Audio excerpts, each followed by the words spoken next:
In the trolley case, it is true that people would find it more difficult to live with themselves by dropping the fat man through the trapdoor. And I think the explanation is that people have one very powerful, non-consequentialist intuition. I'm not sure I totally buy that.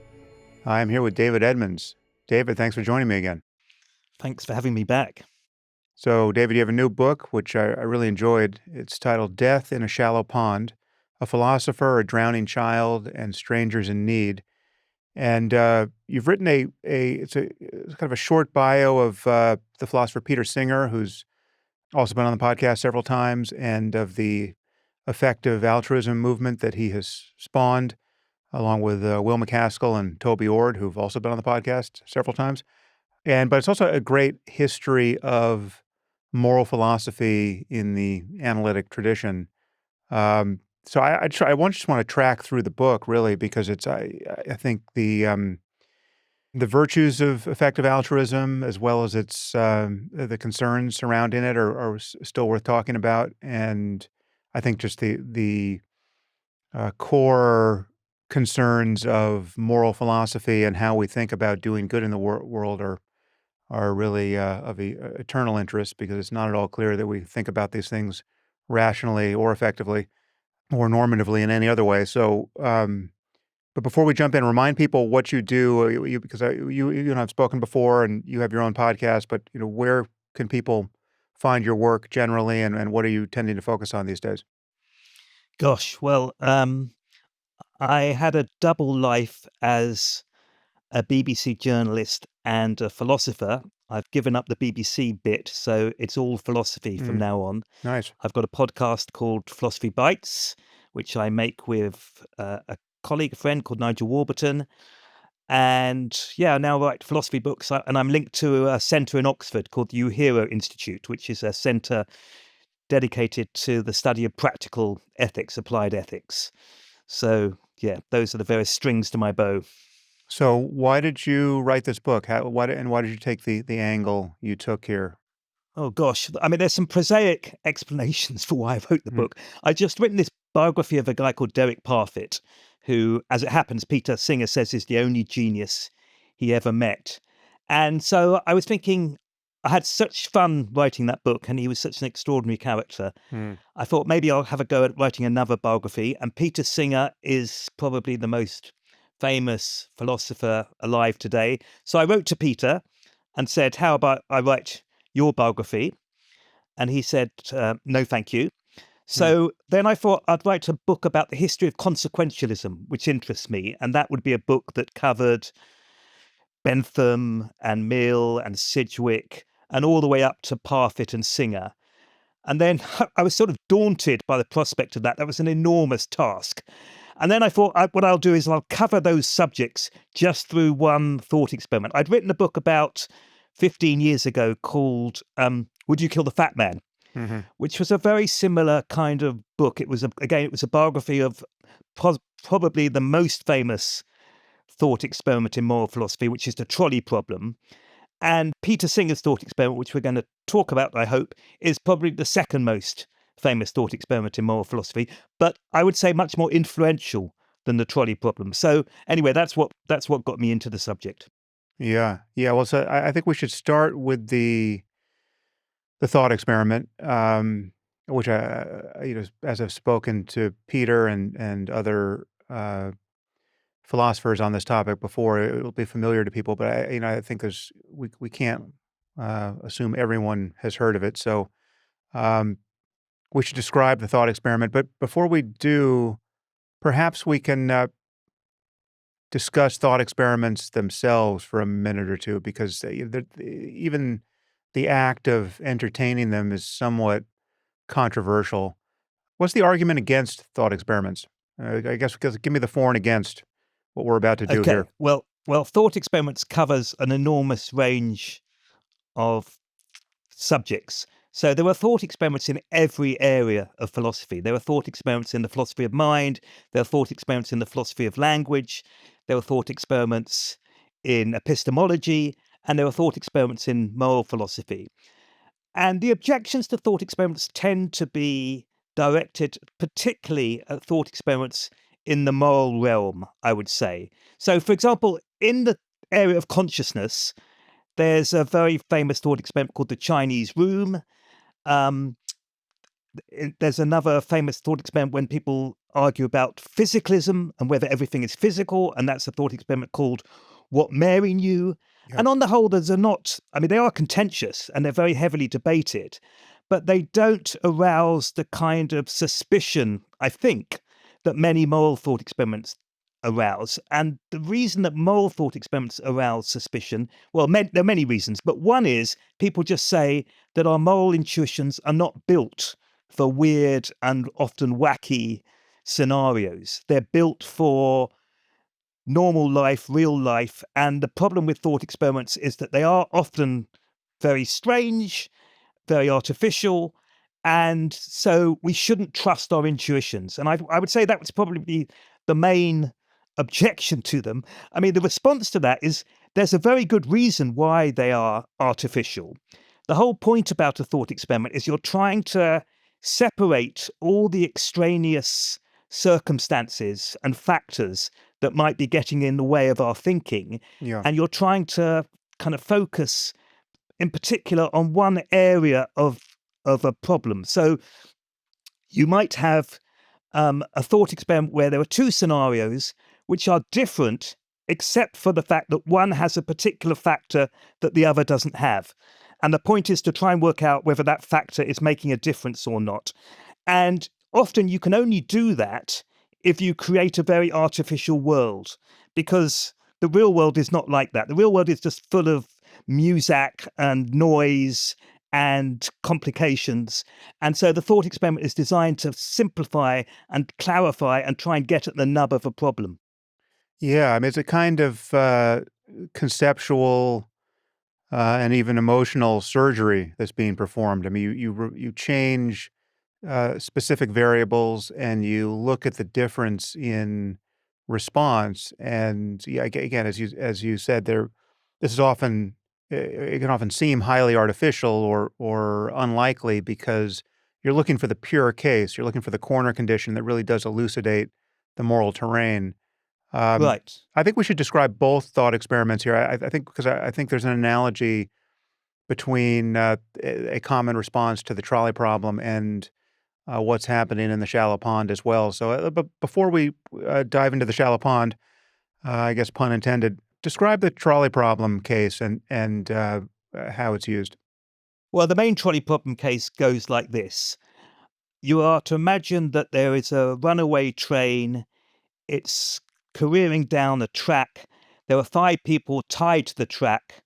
And in the simple case, you are on the side of the track and there's a switch. And you can flick the switch and you can divert the train down a spur. And unfortunately, on that spur, one person is tied to the track. So the question is, should you turn the switch and divert the train away from the 5 to kill the 1? And that was invented by a woman called Philippa Foot in 1967. She was writing about abortion at the time, and it was in an article about abortion. And then 20 years later, an American philosopher called Judith Jarvis Thompson Hmm. comes up with another example. So this one goes like this. You are to imagine that the train is, again, it's out of control. It's heading down the track. There are 5 people who once again are tied to the track. This time, there's a different way of saving them. You are standing on a footbridge. You're standing next to, in the original article, it was a fat man. Now, for modern sensibilities, it's a man with a heavy rucksack. Mhm. So you're standing next to a man with a heavy rucksack. You can push the man with the heavy rucksack over the footbridge. And because that rucksack is so heavy, or in the original case, because the man is so fat, he will stop the train and so save the 5 people. That he would be killed in the process.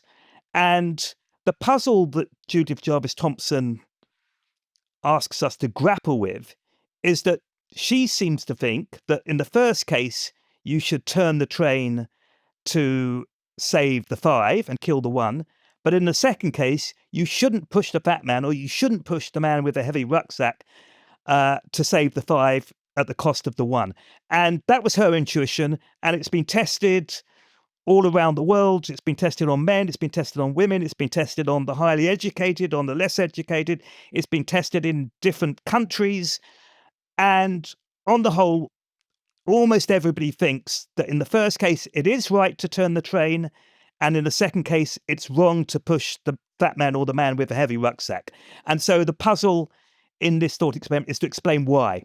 Because in both cases, you are saving 5 lives at the cost of one. Yeah. And to be clear, it's the dissociation here is really extreme. It's something like 95% for and against in both cases, but the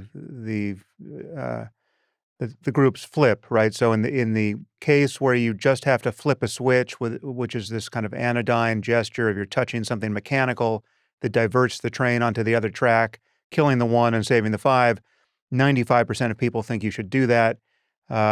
And when you're pushing the man from the footbridge, fat or otherwise, something like 95% think you shouldn't do that because that would be a murder.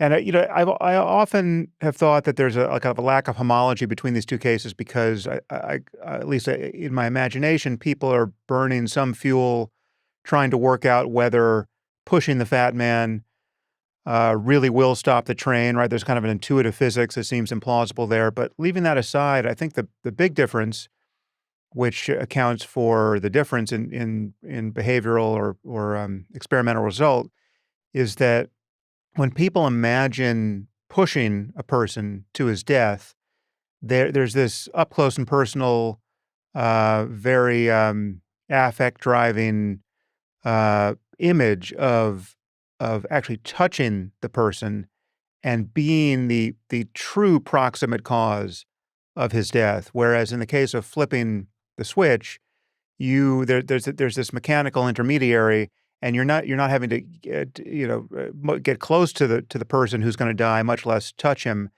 And that seems to be an enormous difference. And this is often put forward as a kind of an embarrassment to consequentialism because the consequences on the surface seem the same. We're just talking about body count. There's a net 4 lives that are saved. So they should be, on a consequentialist analysis, the same case. But I've always felt that this, and I'm sure we'll cycle back to this topic a few times because I think it's important to get this right. I've always felt that this is just a specious version, or at least an incomplete and unimaginative version of consequentialism, or what consequentialism could be and should be, which is to have a fuller accounting of all the consequences. So if in fact it is just fundamentally different experientially for a person to push someone to his death than to flip a switch, and if it's different to live in a society where people behave that way versus the other, well, then that's part of the set of consequences that we have to add to the balance. And I think it is. I think it is obviously different, and that's what's being teased out in the experiment. So I now recognize that we should probably define consequentialism in order to continue this conversation. Anyway, I lob that back to you and perhaps respond, but also give us a précis on consequentialism. Well, consequentialism is the theory that what matters are purely the consequences. So in these 2 trolley cases, as you say, the consequences of flipping the switch and pushing the man with the heavy rucksack are the same if you accept the hypothetical example, which is that 1 person dies and 5 people are saved. So if you're a pure consequentialist, it looks like there's no difference between these 2 cases. So there are dozens of these trolley cases in philosophy. There are dozens of scenarios which involve runaway trains. There are tractors. There are all sorts of things going on in these trolley cases. And it's been given a jokey title, which is trolleyology. The Yeah. study of these trolley cases is trolleyology. And they've studied precisely the thing that you bring up. So the question is really the difference just a sort of emotional difference about pushing the fat man as opposed to turning the switch? So they've tested that, and they've Mhm. come up with a very ingenious way of testing it. So what they do is they ask people the following scenario. Imagine that the man with the heavy rucksack is on the footbridge, but this time you're standing next to a switch. Mhm. And if you turn the switch, the man with the heavy rucksack will fall through a trapdoor and will plummet to the ground, and once again will stop the runaway train from killing the 5 people. Now, if you are totally right about this, what Yeah, you should I mean, get. I see where this is going. I'd forgotten all these iterations here. Um, and I think that it definitely dissects out the up close and personal, touchy feel part of it. It But does. what it doesn't change is the fact that the man himself is being manipulated, right? So you're not manipulating the train, you're manipulating the man, and the man is becoming the instrument. His murder is the instrument rather than the effect of the flipping the switch. I think that does seem somehow a crucial difference. Right. So, but that's not a consequentialist difference, right? So the result of Well, it those. is. I would just say it is if, in fact, I mean, just imagine being these two in one universe. You flip the switch, as 95% of people think you should, and you feel, while it was not pleasant to do, your conscience is totally clear.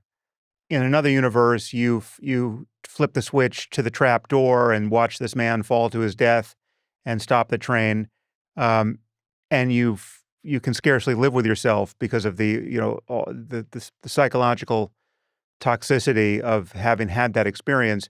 For whatever I mean, we can talk more about the reasons why there is a difference there, and I'm happy to hear all your thoughts on that matter. But if there just is in fact a difference, albeit maybe only in 95% of people, that's part of the consequences, and you can imagine the ripples of those consequences spreading to any society that would make policy of a sort that would enshrine one behavior as normative versus the other, right? So I mean, this is what I mean. There are all kinds of strange examples that are hurled at consequentialism that seem to be defeaters of it, which always seem to me to be um, specious. I mean, one you actually deal with in the book, which is perhaps the most common one, which is the doctor who recognizes he's got 5 patients who need organ donations, and he's got a perfectly healthy person in his waiting room just waiting for a checkup, and he decides to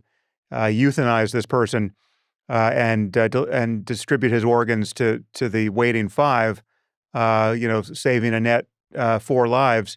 Um, that seems on this narrow focus on body count to be acceptable on a consequentialist analysis, but of course it's not, because you have to look at the consequences of what it would be like to live in a society where trust has so totally eroded that because we know at any time, even by the doctor who purports to have our well-being at heart, we could be casually murdered for the benefit of others. I mean, no one would want to live in that society. It would be a society of just continuous terror, um, and for good reason. So anyway, that's just my pitch that I've yet to hear. I mean, perhaps you can produce one in this conversation, but I've yet to hear a real argument against consequentialism that takes all consequences, all things considered, into account. Right. So in your hospital case where somebody's bopped on the head and their 2 kidneys and their 2 lungs and their heart are used to save 5 patients. So you're obviously right that if that, as it were, got out, then that would be terrifying for everybody. You would never go and visit Hmm. Auntie Doris in the hospital because you'd think, well, there's a risk that when I go and visit Auntie Doris, the same thing is going to happen to me. Of course, what the philosopher does is they then create a hypothetical example that Just a one-off case, yeah. it's a one-off and nobody finds out about it, and the person has got no friends and blah, blah, blah. But again, the response to that is, well, we can't really imagine that. Our intuitions aren't really coping with that really kind of cocooned example. We're imagining that this news is going to leak out. In the trolley case, I think it's much more complicated. It is true that people would find it more difficult to live with themselves by pushing the fat man or by dropping the fat man through the trap door. But the question is why? And I think the explanation is that people have one very powerful non-consequentialist intuition. And it goes something like this. Although they don't articulate it, and they're very puzzled by this thought experiment, if you put the following to them, they think, yes, this explains my intuition. So imagine that you push the large man from the footbridge, and the large man is wearing a rubber suit. And instead of dying, he bounces off the track and he runs away. So what's your reaction to that case? Your reaction to that case is that's not good, because the whole point of pushing him over was that so he got in the way of the train so that he would save 5 lives. Now imagine that in the first case, the train is going along and it's going to kill the 5 people, and you flick the switch and it goes down the spur. Now imagine that the person on the spur is able to extricate themselves from their ropes and able to run away. How would you feel about that? Well, you'd feel absolutely delighted. And why do you feel delighted? Because you haven't killed the 5 and you hadn't had to kill the 1. So the difference between the 2 cases, and this comes back to the doctrine of double effect that goes all the way back to Thomas Aquinas, is, as you hinted at earlier, in the fat man case, you are using the fat man as a means to an end. And that's not the case with the spur case. Another way of putting that is you intend to kill the fat man when you push him over the footbridge. You want to kill him. You need him to get in the way. You don't intend to kill the person on the spur. I'm not sure I totally buy that. That all turns on there being an important difference between acting in a way where it seems there's 100% chance of killing a person, but still it being true to say that you don't intend to kill the person. I think the key distinction is the distinction between intending and merely foreseeing. So it's the distinction in the Geneva Convention between attacking a munitions factory. It's like collateral damage issue, exactly, right? Exactly. So attacking the munitions factory, knowing that 100 civilians will die, but this munitions factory is so important to the enemy's war effort that the attack on the munitions factory is justified, even though you know that 100 civilians will die. It's the difference between that and intentionally targeting those 100 civilians. Yeah, no, I do. So yeah, I think I misspoke a moment ago. I do clearly see that distinction. I guess it's the well, let's talk about the shallow pond and kind of fill in more of this picture, and I think we'll cycle back on whether consequentialism has any real retort, because because you said a moment ago that this was a non-consequentialist intuition, and my deep bias here, I'll be happy to be disabused of it, but my deep bias is that when you drill down on any strongly held intuition that pushes our morality around and we can't shake it, it's either it is either at bottom some intuition about consequences, about what it would mean to live in a world where this kind of rule was repeated. So it's kind of a rule consequentialism rather than an act consequentialism per se. Or we just have to bite the bullet and admit that, okay, this is an illusion. It's some kind of moral illusion, right? So, I mean, there's so many things that we could care about, as we're about to see, and magically don't care about, and it is inscrutable that we, even when they're pointed out, we don't feel differently. I mean, the one that always comes to mind for me is, if we just changed our driving laws just slightly, I mean, just to slightly inconvenience ourselves, I mean, that we made the speed limit 10 miles an hour lower on every street in the nation. I mean, so just speaking of America here, where we have 40,000 traffic deaths a year reliably, and I don't know how many people are maimed, but 40,000 people are killed outright based on how badly we drive. If we just reduce the speed limit by, let's say 10 miles an hour, we would save thousands of lives. I think there's no question of that. And it's just that the only real consequence, I mean, I'm sure you could, maybe a few people would be inconvenienced in a way that might prove fatal, but it certainly wouldn't. It would be massively offset by the number of lives saved. The real consequence would be that it would be less fun to drive, right? Or we could actually, I mean, even to make it more inscrutable still, we could put governors on all of our cars that so for whatever car from a Ferrari on down could never exceed the speed limit, right? You could drive however you wanted, but you could just never drive faster than the speed limit. That's technologically feasible. No one would want that, no matter how many lives it would save, because it would be less fun to drive. Somehow we want to somehow carve out the possibility of driving faster than the speed limit, at least sometimes. And yet, when you talk about that body count, nobody moves from that point to the obvious conclusion that we're all moral monsters for so callously imperiling the lives of everyone, including our own, really. I mean, there's no identifiable victim in advance. That's part of the problem, I think. But I mean, there's thousands of people, 40,000 people are guaranteed to die this year in America based on the status quo. How is this acceptable, and how are we not monstrously unethical for accepting it? And somehow the sense that there's even a moral problem here evaporates before I even can get to the end of the sentence. Yeah, so you're walking past a shallow pond and you hear the cries of a child. You notice that you're wearing your most expensive Air Jordans. I've never called myself an effective altruist. It's like a sex cult for people with Asperger's syndrome.